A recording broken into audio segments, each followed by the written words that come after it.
A very good morning to all the students of class 3. This is your Neha ma'am, and today we will begin with your chapter 13 of EVS, Mapping the Neighborhood. Now, what do we mean by map and what do we mean by neighborhood? Map is, it's a drawing of an area that on a flat surface. यानी जब हम किसी paper पे या किसी flat surface पे किसी particular area का एक छोटा सा ड्राइंग बनाते हैं, यानी जिसमें हम उस एरिया के पूरे रोड्स को, बिल्डिंग्स को या उस एरिया के इंपॉर्टेंट चीज़ों को जो हम उसमें मार्क करते हैं, शो करते हैं, तो उस चीज़ को हम मैप कह के रेफर करते हैं. और नेबरहुड ऑब्वियस है, whatever things are there around your house. आपके घर के आसपास जितनी भी चीज़ें प्रेजेंट होती हैं, चाहे वो मार्केट हो, maybe it's a hospital, maybe some other people living near your house, वो सब क्या आता है, that all is called your neighbourhood and the people living in that neighbourhood are called neighbours. So a map is a drawing of an area on a flat surface. There are different types of map. Maps usually show exact measurement. Map हमेशा हमें exact measurement दिखाते हैं. But what we do, हम map में किसी भी area को छोटा करके शो करते हैं. से अगर हमें 10 किलोमीटर्स का रोड शो करना है तो it will be shown by 10 millimeters और 10 centimeters. Okay, that means the measurement is exact. Okay. Maps का बेसिक इस्तेमाल हम लोकेशन के लिए करते हैं, so that we can find out the location where we want to go, या फिर किसी पर्टिकुलर जगह को पता लगाना हो तो हम लोकेशन यानी मैप्स का इस्तेमाल करते हैं. Maps also indicate the distance from a place to another. Map की मदद से हमें ये भी पता चल सकता है कि किन्हीं भी दो पर्टिकुलर एरियाज़ या प्लेसेस के बीच में कितना डिस्टेंस है. What are the features of map? Basically maps have symbol and colours that show different things. Map को बनाने के लिए हम अलग अलग कलर्स का या अलग अलग सिम्बल्स का यूज़ करते हैं. Lot of tiny green trees are symbol for forest. जब हम किसी एक जगह पे बहुत सारे ट्रीज़ को ग्रीन कलर को शो करते हैं, that means it is resembling a forest in the map. जितनी भी वाटर बॉडीज़ होती हैं आपकी, वो सब ब्लू कलर की जाती हैं.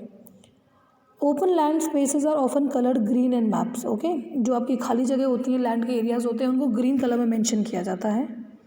मैप्स हैव अ की और a legend that tells what each symbol in the map stands for. और मैप के कॉर्नर में, साइड में या कहीं पे भी कीज दे रखी होती हैं, जिनकी मदद से हम बता सकते हैं कि हाँ कौन सा कलर या कौन सा सिंबल किस चीज़ को सिम्बलाइज करता है. मैप्स में we use landmarks also. Map जब भी बनाया जाता है तो उसमें लैंडमार्क का यूज़ भी किया जाता है. These are the special places.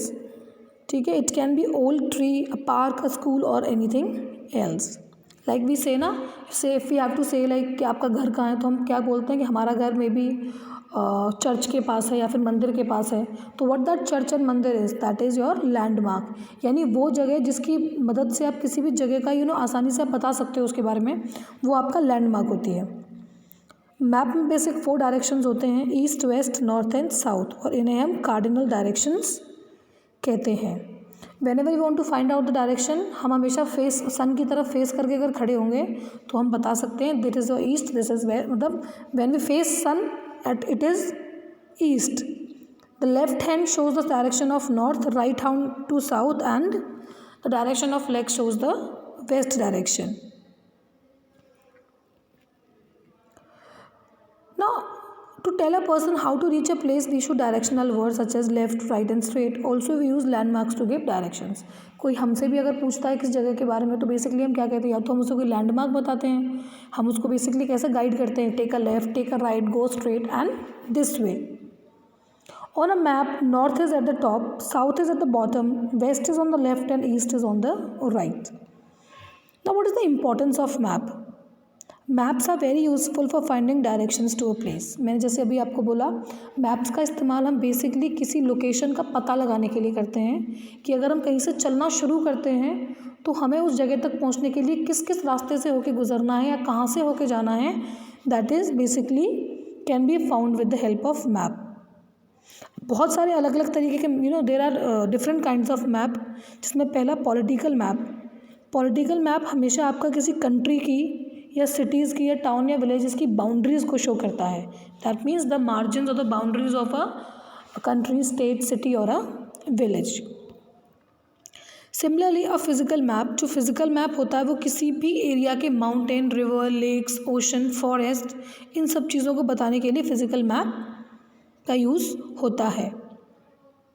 और नेबरहुड मैप का जो इस्तेमाल होता है वो हमें किसी भी आसपास की जगह का पता लगाने में इस्तेमाल किया जाता है। Now mapping a classroom. To draw a map of your classroom, you need to keep a things in mind. What is the shape of your classroom? What is the teacher's desk and blackboard placed? How many tables and chairs are there in how many rows? How many fans and lights are there in your classroom? What is the total number of doors and windows and their position? It is also important to understand how the same object would look when viewed from the top, side or bottom. It will look different from different positions. Yes. जब भी अगर मान लीजिए हमें कोई map बनाना है और हम अपने क्लासरूम का मैप बनाते हैं तो हमें ये चीज़ें ध्यान में रखनी चाहिए कि क्लास में टीचर कहाँ पे खड़ा होता है, फ़ैन कितने हैं, विंडोज़ कितनी हैं, डोर्स कितनी हैं, बेंचेस कितनी हैं। और अगर आप अपसाइड बनाते हो बेंच मैप का अगर आप अपसाइड बना रहे हो तो you should always check that what the object will look like when you will view it from the top of your top view. Okay, so basically map, now we will have a small recapitulation. A map is a small drawing of an area. Map, the calculation of the measurement in the map is very exact. Map आपके दो तरीके के होते हैं, political map और physical map. Basically map का इस्तेमाल हम अपने डायरेक्शंस पता लगाने में करते हैं। Okay, so this is all for today. Thank you and have a nice day.